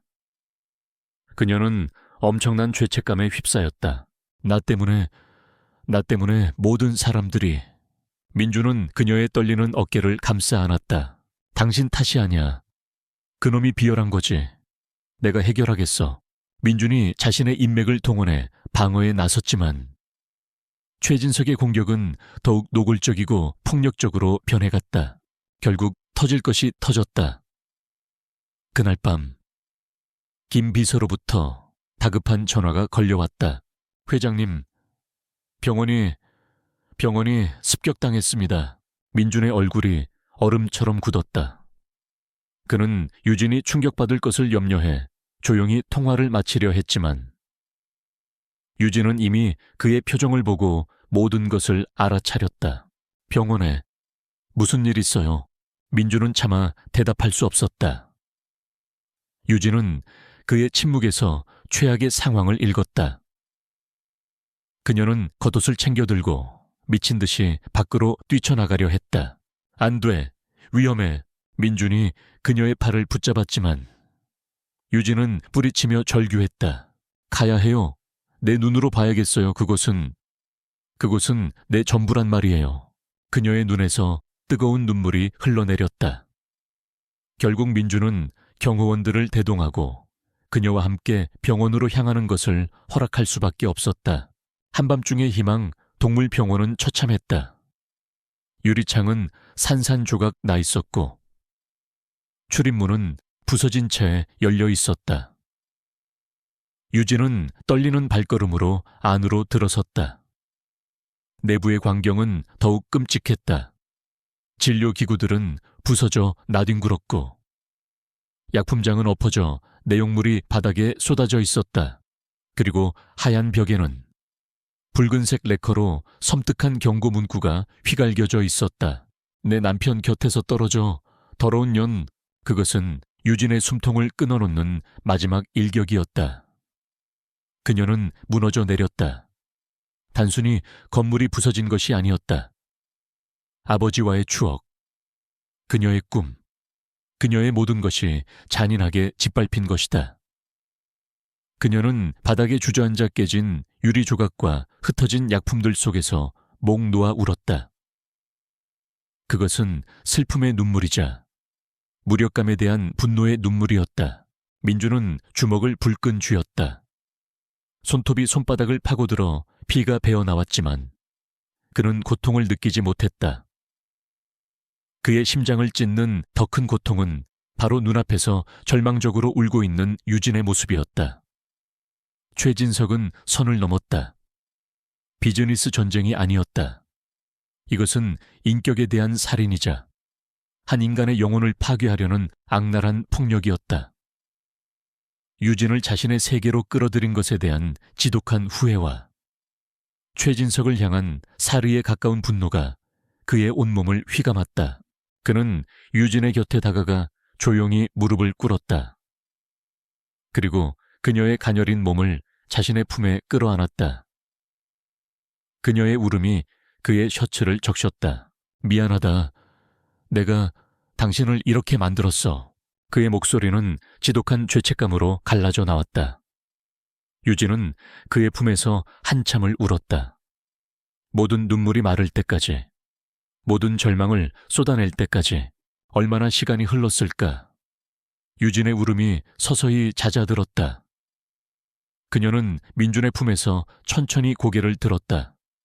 그녀의 눈은 퉁퉁 부어 있었지만 그 안에는 더 이상 슬픔이나 두려움이 없었다.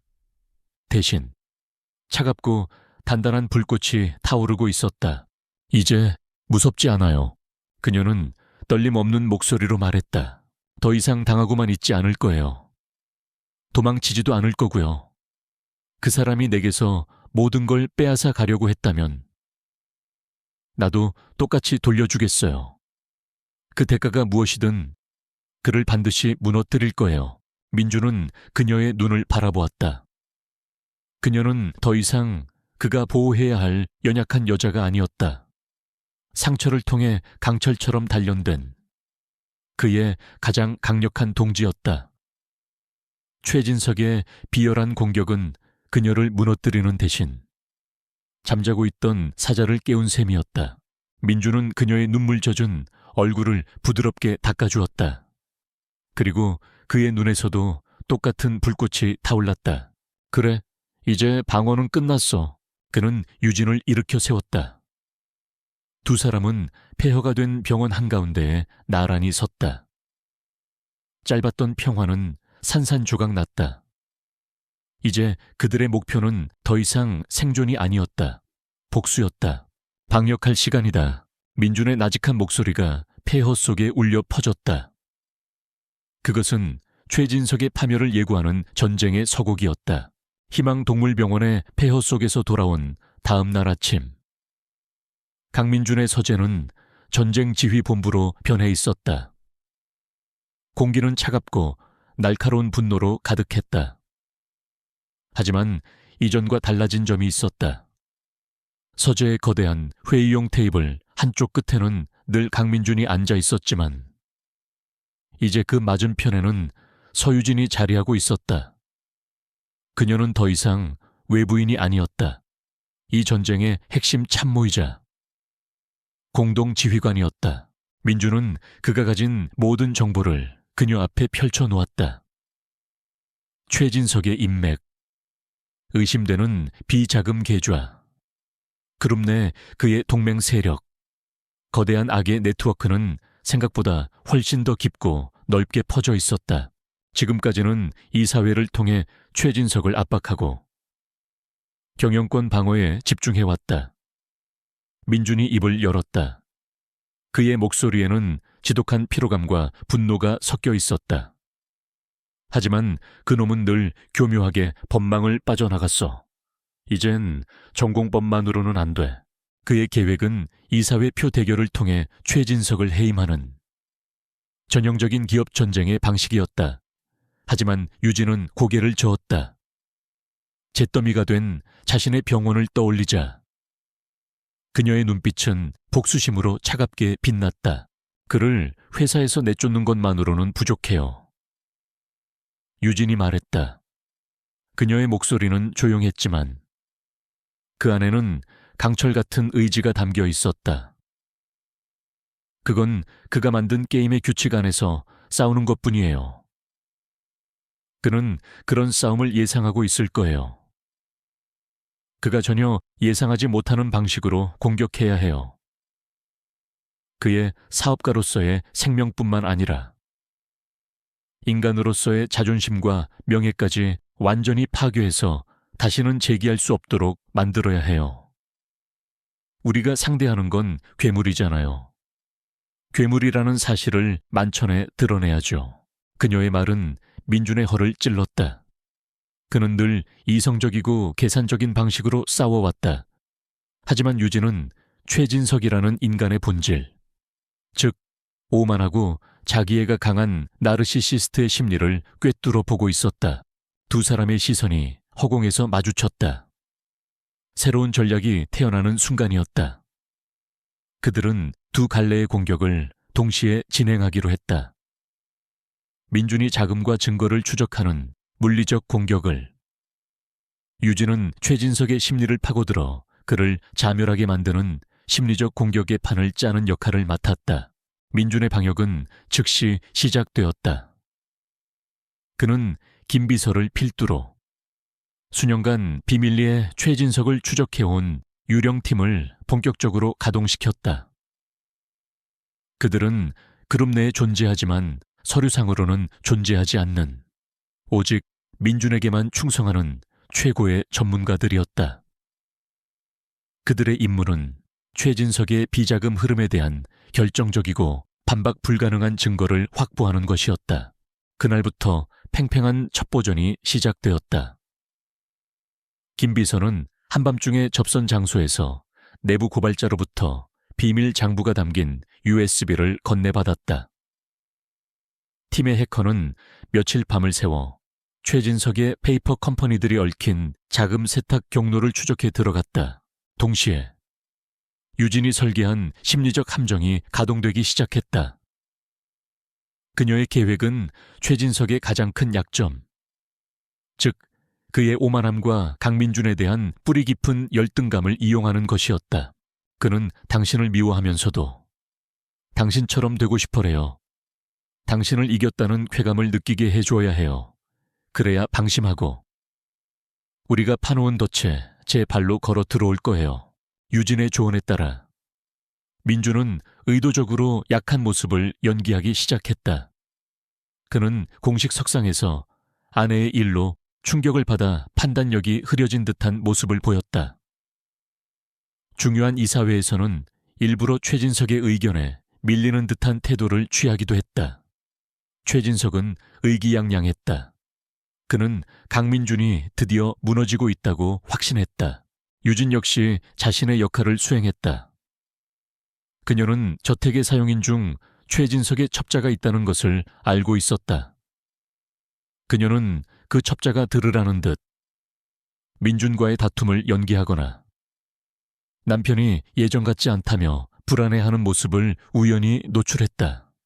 이 모든 정보는 즉시 최진석의 귀로 들어갔다. 최진석의 자만심이 하늘을 찌를 무렵 유진이 설계한 결정적인 미끼가 던져졌다. 그것은 최진석이 오래전부터 눈독 들이고 있던 유럽의 한 히토류 광산 개발 사업권이었다. 민준의 유령팀은 이 사업권이 곧 시장에 매물로 나올 것이라는 가짜 정보를 흘렸다. 단, 이 거래는 공식적인 절차를 통해서는 불가능하며 거액의 현금을 동원한 비밀스러운 로비를 통해서만 가능하다는 조건이 붙어 있었다. 이것은 최진석을 위한 맞춤형 덫이었다.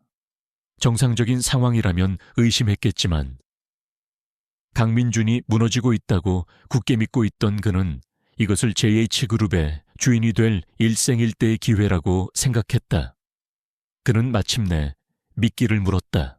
그는 비밀리에 조성해둔 거액의 비자금을 움직이기 시작했다. 해외의 여러 페이퍼 컴퍼니를 통해 돈을 세탁하고 최종적으로 로비 자금을 전달하기 위한 준비를 마쳤다. 그는 자신의 계획이 완벽하다고 믿었지만 그의 모든 움직임은 거미줄처럼 쳐진 민준의 감시망 안에서 실시간으로 추적당하고 있었다. 숨막히는 계획이 진행되는 동안 민준과 유진의 관계는 이전과 비교할 수 없을 정도로 깊어졌다. 서재에서 밤을 새우며 작전을 짜는 동안 그들은 서로의 날카로운 지성에 감탄했고 위험을 공유하며 서로에게 유일한 의지처가 되어 주었다. 어느 새벽 잠시 휴식을 취하던 중이었다. 복잡한 자금 흐름도를 분석하는 유진의 지적인 모습에 민준은 자기도 모르게 넋을 잃고 그녀를 바라보고 있었다. 그녀는 더 이상 그가 구해준 선량한 수의사가 아니었다. 그의 심장을 뛰게 하는 매력적이고 위험한 여자였다. 왜 그렇게 봐요? 시선을 느낀 유진이 묻자 민준은 당황하지 않고 솔직하게 대답했다. 당신이라는 사람을 이제야 제대로 보는 것 같아서. 그의 진솔한 말에 유진의 얼굴이 붉어졌다. 계약이라는 이름으로 시작된 이 기묘한 관계는 이제 그들 자신도 정의할 수 없는 강렬한 감정으로 변해가고 있었다. 그리고 마침내 결전의 날을 앞둔 마지막 밤, 김 비서가 최종 보고서를 들고 서재로 들어왔다. 그 파일 안에는 최진석이 비자금을 인출해 가짜 로비스트에게 전달하는 전 과정이 담긴 영상과 녹취록, 그리고 자금의 출처와 흐름을 증명하는 완벽한 회계 자료가 들어있었다. 덫은 완벽하게 작동했고 호랑이는 덫에 걸려들었다. 민준은 파일을 덮고 유진을 바라보았다. 그의 눈에는 차가운 만족감과 그녀를 향한 깊은 경탄이 담겨 있었다. 이제 끝낼 시간이야. 그의 목소리는 조용했지만 그 어떤 말보다 무겁고 단호하게 울려 퍼졌다. 최후의 결전이 임박했다. 이제 남은 것은 무대 위로 올라가 잔인한 복수의 막을 올리는 것뿐이었다. JH그룹의 이사회 회의실은 숨막히는 긴장감으로 가득 차 있었다. 거대한 마호가니 테이블을 중심으로 그룹의 운명을 쥔 중역들이 모두 모여 있었고 그들의 시선은 테이블 상석에 앉은 강민준에게로 향했다. 그의 곁에는 평소와 다름없이 차분하고 우아한 모습의 서유진이 앉아 있었다. 그녀의 침착함은 오히려 회의실의 무거운 공기를 더욱 돋보이게 했다. 맞은편에는 최진석이 앉아 있었다. 그는 여유로운 미소를 띠고 있었지만 그 눈빛 속에는 승리를 확신하는 오만함과 함께 미세한 초조함이 서려 있었다. 그는 오늘이 바로 강민준을 권좌해서 끌어내릴 결정적인 날이라고 믿어 의심치 않았다. 민준이 자리에서 일어나며 회의의 시작을 알렸다. 그의 목소리는 낮고 차분했지만 회의실 전체를 압도하는 힘이 있었다. 오늘 이 자리는 JH그룹의 미래에 있어 매우 중요한 분기점이 될 것입니다. 민준의 서두에 최진석은 비웃음을 삼켰다. 그는 민준이 경영 능력 부족을 인정하고 스스로 물러날 것이라 예상했다. 하지만 민준의 다음 말은 모두의 예상을 완전히 뒤엎었다. 저는 오늘 그룹의 미래를 논하기에 앞서 우리 내부에 자라난 악성 종양을 먼저 도려내고자 합니다. 회의실이 술렁이기 시작했다. 민준은 유진과 눈을 맞추었고 그녀는 작게 고개를 끄덕였다. 그것이 신호였다. 최진석 이사. 민준이 그를 똑바로 응시하며 불렀다. 지난 몇 년간 그룹을 위해 헌신한 당신의 노고에 대해선 익히 알고 있습니다. 하지만 그 가면 뒤에 숨겨진 진실에 대해서도 이제는 모두가 알아야 할 때가 되었습니다. 최진석의 얼굴에서 미소가 사라졌다. 강 회장, 무슨 말을 하는 건지 모르겠군. 지금 나를 모함하려는 건가? 모함이 아닙니다. 사실이죠. 그때 유진이 자리에서 일어나 회의실의 대형 스크린을 향해 작은 리모컨을 눌렀다. 스크린이 켜지자 처음 나타난 것은 복잡한 자금 흐름을 보여주는 도표였다. 유진의 맑고 또렷한 목소리가 회의실에 울려 퍼졌다. 이 자료는 최진석 이사님이 지난 5년간 관리해온 해외 비자금 계좌 내역입니다. 수백억 원에 달하는 회사 자금이 어떻게 페이퍼 컴퍼니를 통해 당신의 개인 계좌로 흘러 들어갔는지 상세히 보여주고 있죠. 최진석의 얼굴이 하얗게 질렸다. 거짓말이야.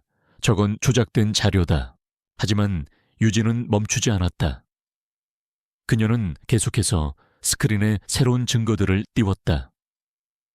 최진석이 경쟁사를 매수하기 위해 불법적인 거래를 지시하는 내용이 담긴 녹취록, 내부 정보를 이용해 주가를 조작한 정황 증거, 그리고 그와 결탁한 임원들의 비밀 회의록까지. 증거는 차고 넘쳤다. 이 사진은 충격과 경악으로 웅성거렸다.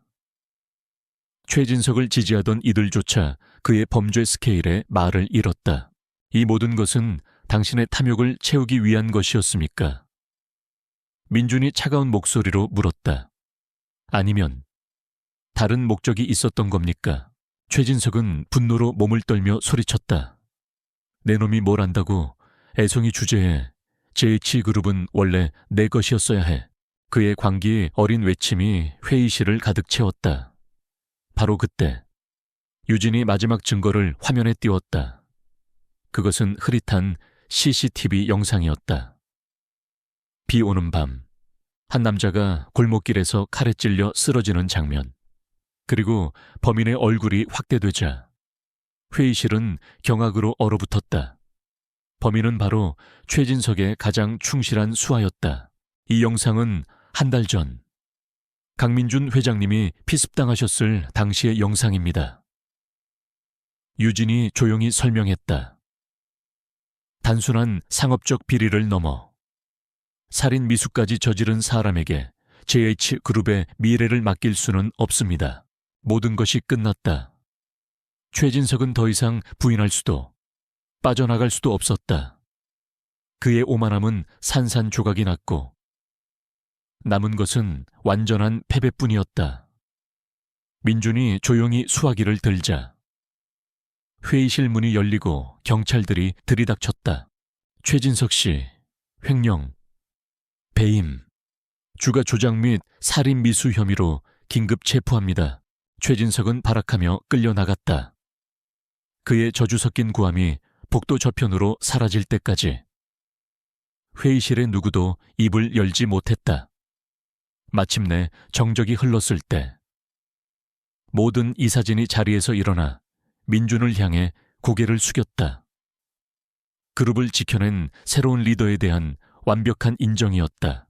민준은 유진의 손을 조용히 그리고 단단히 잡았다. 길고 긴 싸움의 끝에서 그들은 마침내 함께 정의를 실현했다. 폭풍이 지나간 후 JH그룹에는 강민준의 확고한 리더십 아래 빠르게 안정이 찾아왔다. 최진석과 그의 세력이 남긴 혼란은 흔적도 없이 정리되었고 그룹은 새로운 활기를 띠며 미래를 향해 나아가고 있었다. 그날 저녁 강씨 가문의 저택 서재에는 따뜻한 벽난로 불빛만이 조용히 타오르고 있었다. 민준과 유진은 나란히 소파에 앉아 창밖으로 펼쳐진 서울의 야경을 바라보고 있었다. 길고 길었던 싸움이 끝난 뒤 찾아온 평화는 아직 조금 낯설었지만 더없이 달콤했다. 침묵을 먼저 깬 것은 민준이었다. 그는 유진의 손을 부드럽게 잡으며 나직이 말했다. 이제 모든 게 끝났어. 네, 정말로요. 유진은 미소로 화답했다. 그녀의 얼굴에는 안도감이 가득했다. 잠시 후 민준은 서랍에서 서류 봉투 하나를 꺼냈다. 유진은 그것이 무엇인지 단번에 알아보았다.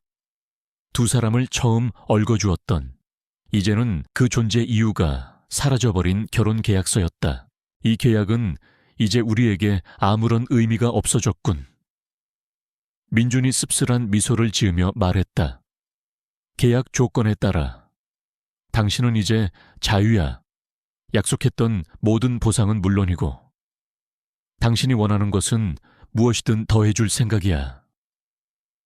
당신이 내 곁에서 겪었던 위험과 고통에 대한 보상으로는 턱없이 부족하겠지만 그의 말에 유진의 심장이 쿵 하고 내려앉았다. 자유. 그것은 그녀가 처음에 원했던 것이었지만 지금은 그 단어가 칼날처럼 아프게 느껴졌다. 그녀는 민준의 눈을 가만히 들여다보았다. 그의 눈빛 속에는 깊은 고마움과 미안함, 그리고 차마 말로 표현하지 못하는 슬픔이 담겨 있었다. 민준 씨, 유진이 조용히 입을 열었다. 저는 돈이나 보상을 원해서 당신 곁에 있었던 게 아니에요. 처음에는 어쩔 수 없는 선택이었을지 몰라도 어느 순간부터는 제 자신의 의지였어요. 민준은 놀란 눈으로 그녀를 바라보았다. 유진은 용기를 내어 말을 이었다. 차가운 계약서의 조항들 속에서 저는 당신의 아픔을 보았고 당신의 외로움을 느꼈어요. 그리고 냉정한 회장님의 모습 뒤에 숨겨진 따뜻한 진심을 사랑하게 됐어요. 그녀의 고백에 민준의 눈빛이 세차게 흔들렸다.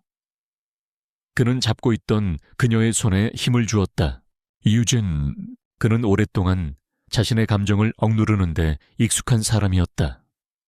하지만 유진 앞에서만큼은 그 단단했던 벽이 속절없이 무너져 내렸다. 나야말로 당신에게서 구원을 받았어. 내 인생은 언제나 전쟁터였고 단 한순간도 마음 편히 쉴 수 없었지. 그런데 당신이 내 삶에 들어온 후 모든 것이 변했어. 당신의 따뜻함이, 당신의 지혜가, 그리고 당신의 강인함이 얼어붙었던 내 마음을 녹여줬어. 당신 없는 내일은 이제 상상조차 할 수 없어. 민주는 자리에서 일어나 유진의 앞에 한쪽 무릎을 꿇었다. 그는 계약서가 아닌 벨벳 상자 하나를 그녀의 앞에 열어보였다. 그 안에는 밤하늘의 별처럼 영롱하게 빛나는 다이아몬드 반지가 있었다. 서유진 씨, 계약으로 시작된 인연이었지만 이제는 내 진심을 다해 묻고 싶어. 서류상의 아내가 아니라 내 삶의 유일한 동반자로서 나와 평생을 함께 해주겠어. 유진의 눈에서 뜨거운 눈물이 흘러내렸다. 그것은 슬픔이 아닌 벅찬 행복의 눈물이었다. 그녀는 망설임 없이 고개를 끄덕였다. 네, 그럴게요. 민주는 환한 미소와 함께 그녀의 손가락에 반지를 끼워주었다. 계약서는 벽난로의 불길 속으로 던져져 한 줌의 재로 변했다. 잿더미 위로. 두 사람의 진정한 사랑이 비로소 찬란한 여명을 맞이하고 있었다. 시련의 불길 속에서 더욱 단단해진 그들의 사랑은 이제 그 어떤 폭풍에도 흔들리지 않을 것이었다.